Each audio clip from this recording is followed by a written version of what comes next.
जय जय श्री राधे। श्री हरिवंश राधा वल्लभ लाल की जय हो। सभी संतों हरि भक्तों की जय हो।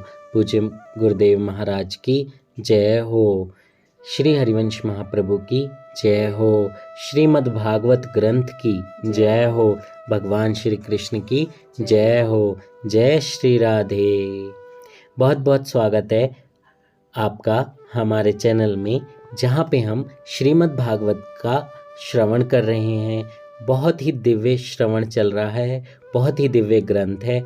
आइए आज हम आगे का श्रवण करेंगे, लेकिन उससे पहले हम श्लोक श्रवण कर लेते हैं।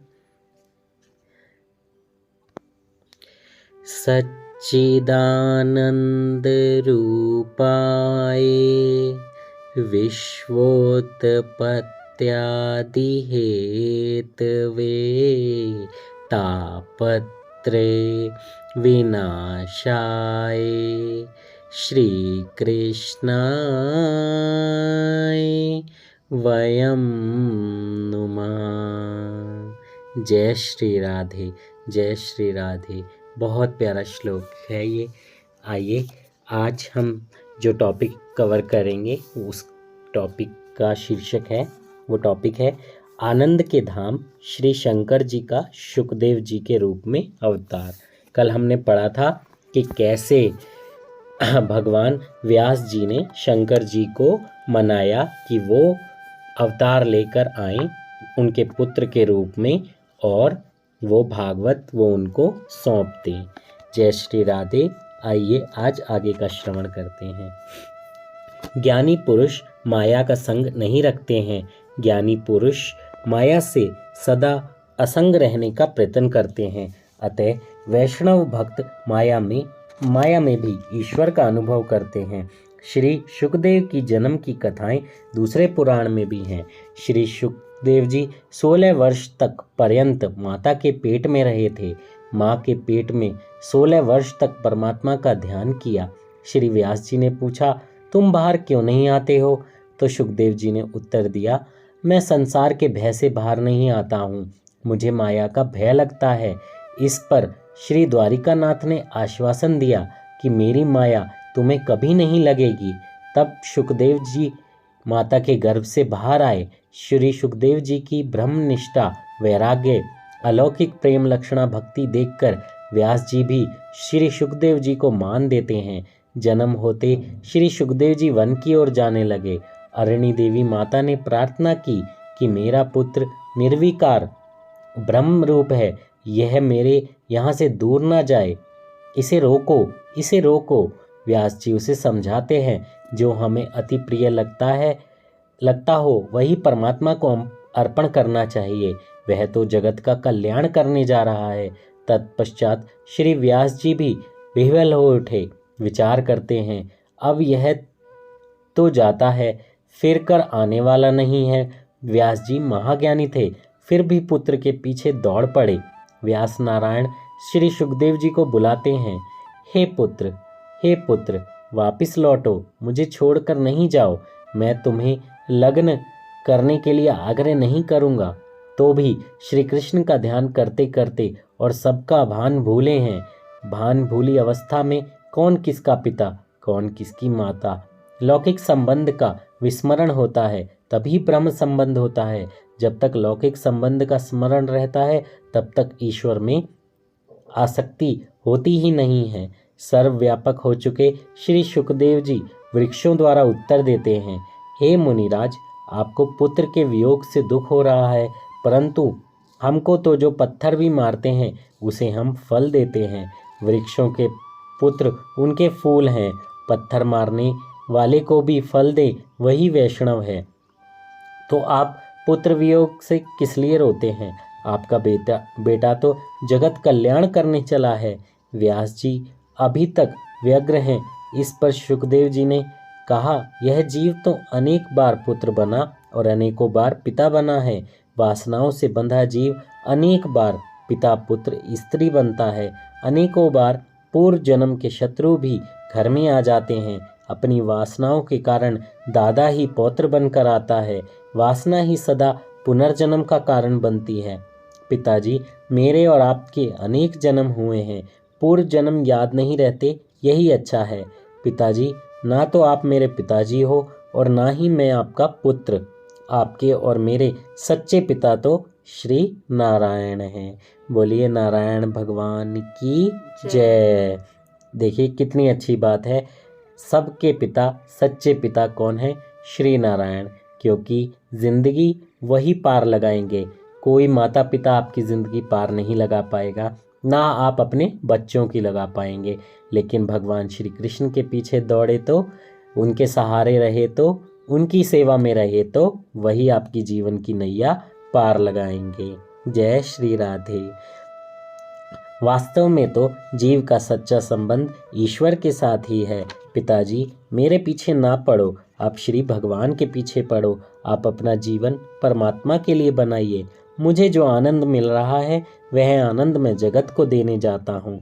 तब श्री सुखदेव जी वहाँ से नर्मदा तट पर आए हैं। श्री सुखदेव जी ने कहा है कि नर्मदा के किनारे पर मैं बैठता हूँ और मेरे सामने के किनारे पर आप विराजिए।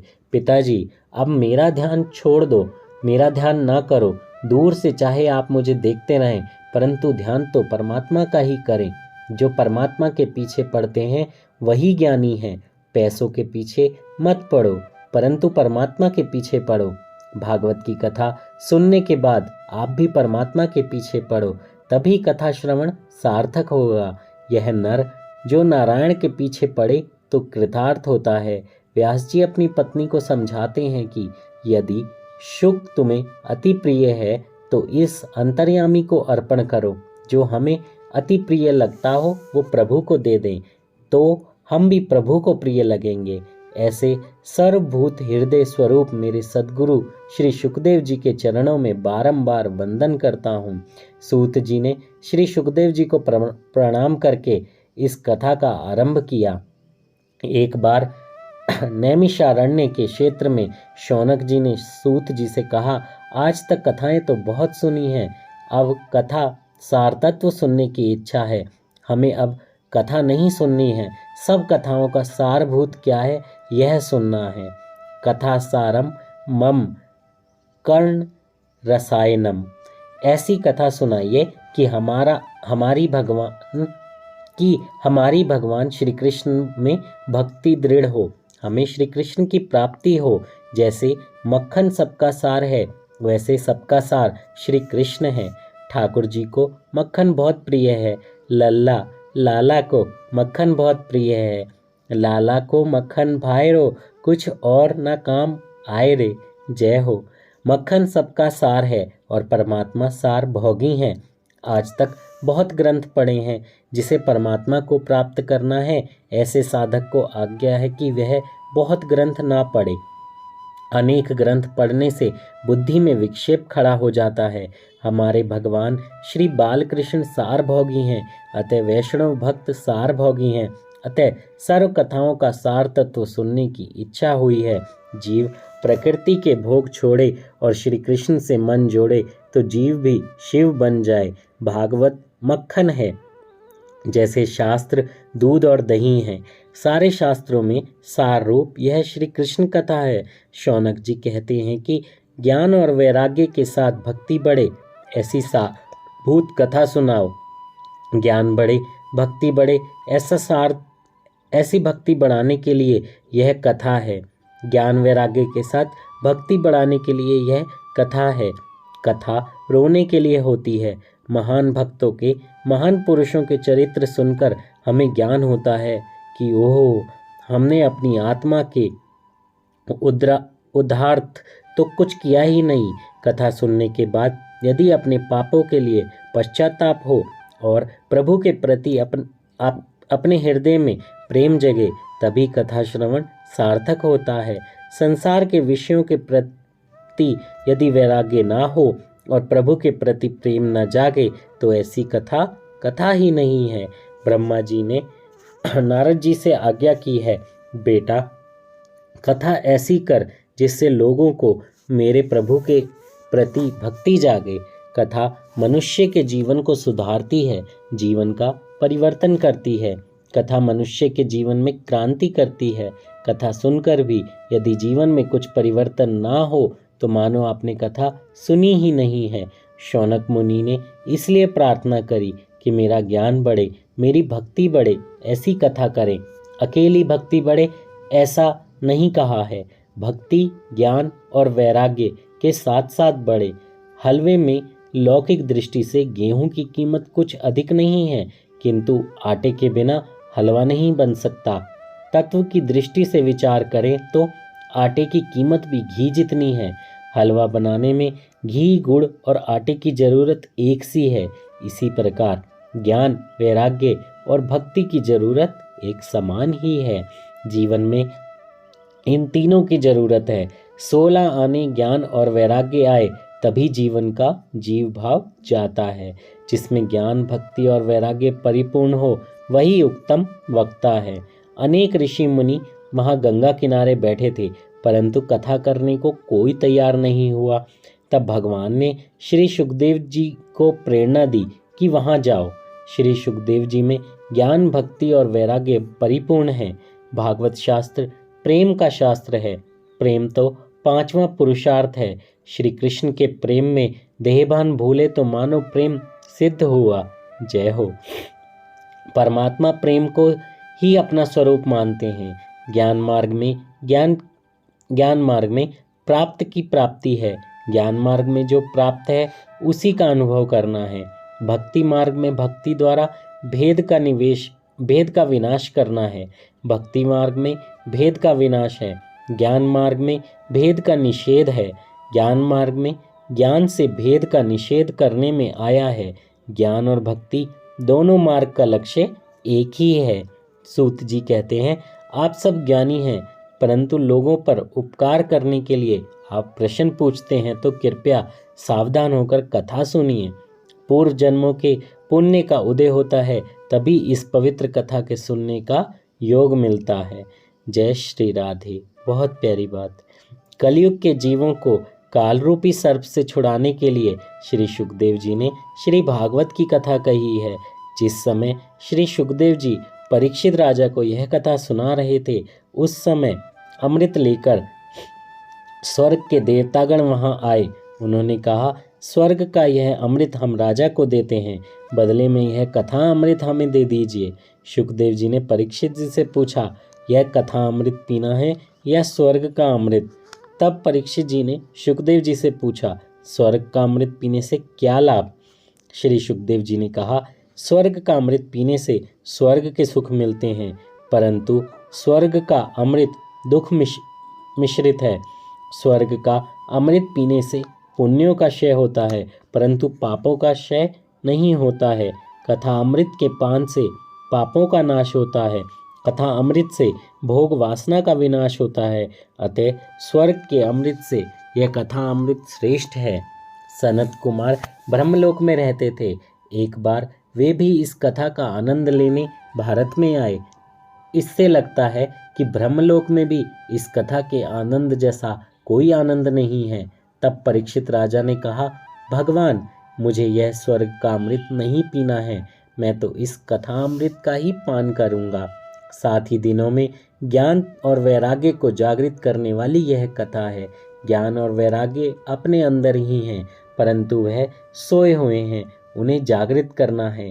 आगे कथा आएगी कि ज्ञान और वैराग्य को मूर्छा आई हुई है। 7 दिन में इस ज्ञान और वैराग्य को जागृत करके भक्ति रस उत्पन्न करना है। इसके लिए यह कथा है। ऐसा कोई ग्रंथ नहीं है जो 7 दिनों में मुक्ति दिलाए। जय श्री राधे। श्री हरिवंश। नेक्स्ट टॉपिक है, श्रोता और वक्ता अधिकारी होने चाहिए।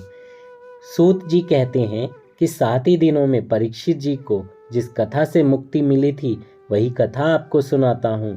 7 दिनों में परीक्षित को मुक्ति मिली, कारण उनके लिए यह निश्चित था कि ठीक 7वें ही दिन उनका काल आने वाला है। परंतु हम तो काल को भूल जाते हैं। वक्ता श्री सुखदेव जी जैसा अवधूत हो और श्रोता परीक्षित जी जैसा अधिकारी, तो 7 ही दिन में मुक्ति मिलती है। वक्ता और श्रोता दोनों अधिकारी होने चाहिए।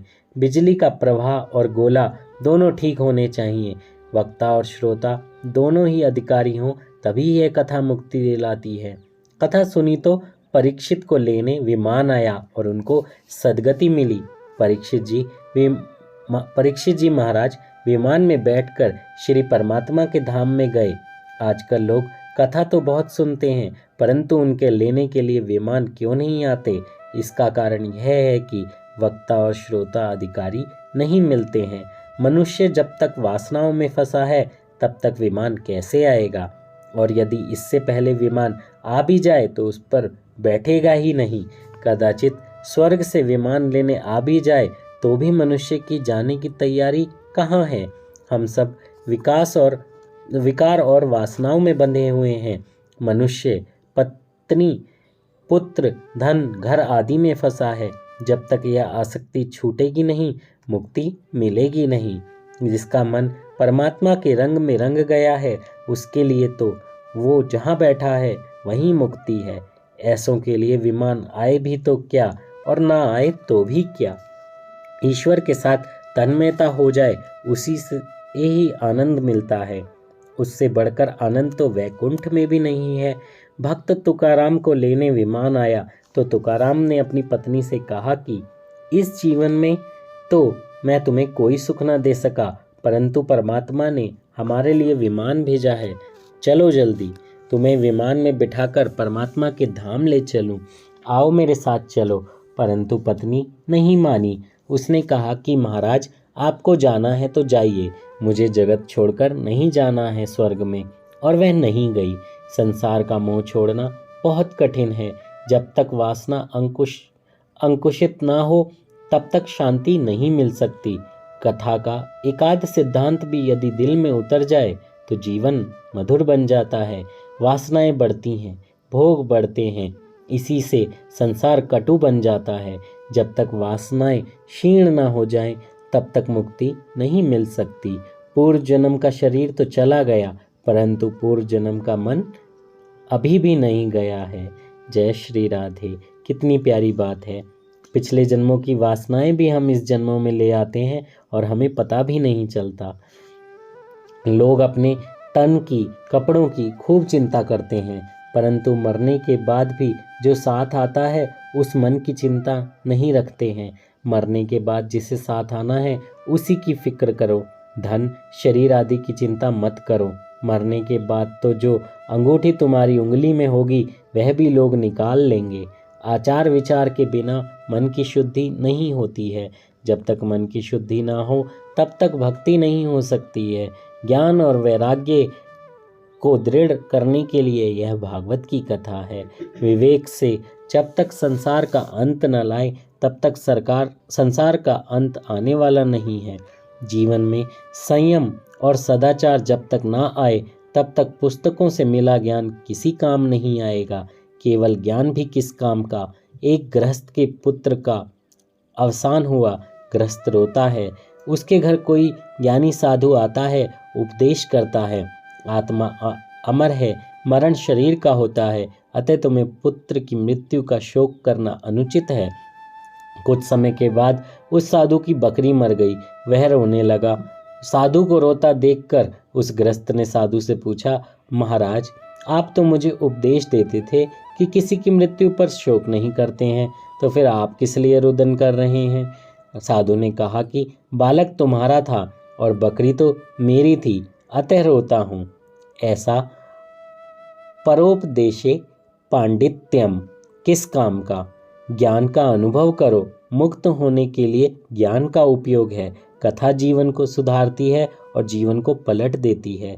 कथा सुनने पर जीवन पलट ना जाए तो मानो कि कथा बराबर सुनी ही नहीं है। कथा मुक्ति देती है, यह बात बिल्कुल सच है। रोज मृत्यु को 1-2 बार याद करते रहो। शायद आज ही मुझे यमदूत पकड़ने आ जाएं तो मेरी क्या दशा होगी। यदि ऐसा आप सोचेंगे तो पाप नहीं होगा। जय हो। ऐसा कोई सोच ही नहीं सकता है। अगर ऐसा सोचेगा तो काम ही नहीं कर पाएगा, क्योंकि दिमाग में यमदूत ही घूमते रहेंगे। मनुष्य मरण का विचार तो रोज करता ही नहीं है, परंतु भोजन का विचार रोज करता है। सच बात है, ऐसा ही होता है। खाने पीने, घूमने फिरने, सब काम हम करते हैं, लेकिन हम भक्ति नहीं करते, भगवान के बारे में बहुत ही कम सोचते हैं। दिन में 5 मिनट सोचेंगे भी तो सोचेंगे अरे हो गया 5 मिनट, अभी और काम करेंगे, लेकिन ऐसा नहीं करना है। इस भागवत शास्त्र की महिमा का वर्णन दूसरे बहुत से पुराणों में किया गया है, परंतु सामान्यतः पद्म पुराण के अंतर्गत महात्म्य का वर्णन करते हैं। श्री भागवत की महिमा का वर्णन करना है। इस श्री भागवत की महिमा का अब वर्णन करते हैं।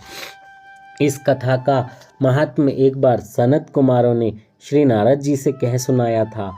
महात्म्य में ऐसा लिखा है कि बड़े बड़े ऋषि और देवता ब्रह्मलोक छोड़ के विशाला क्षेत्र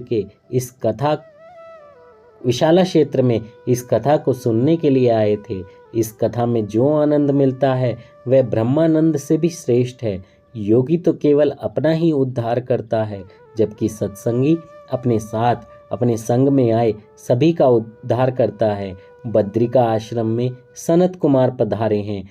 जिसे लोग बद्रिका आश्रम कहते हैं वही विशाला क्षेत्र है। जय हो बद्री विशाल की जय हो। जय श्री राधे। श्री हरिवंश कल इससे आगे का हम कल श्रवण करेंगे, जहाँ पर बद्रिका आश्रम में नारद जी और सनकादि ऋषियों का मिलन होता है। श्री हरिवंश राधा वल्लभ लाल की जय हो। बोलिए श्रीमद् भागवत ग्रंथ की जय हो। भगवान श्री कृष्ण की जय हो। जय हो जय हो जय हो। सभी संतों हरिभक्तों के चरणों में मेरा दंडवत प्रणाम। श्री राधे श्री राधे श्री राधे। जल्दी से चैनल को सब्सक्राइब कीजिए, और अगर आप भी चाहते हैं कि आपकी घर परिवार दोस्तों अड़ोसी पड़ोसियों का थोड़ा उद्धार हो तो ये कथा उन तक पहुंचाइए, शेयर कीजिए, बेल आइकन भी दबाइए और सब्सक्राइब भी कीजिए। जय श्री राधे जय श्री राधे।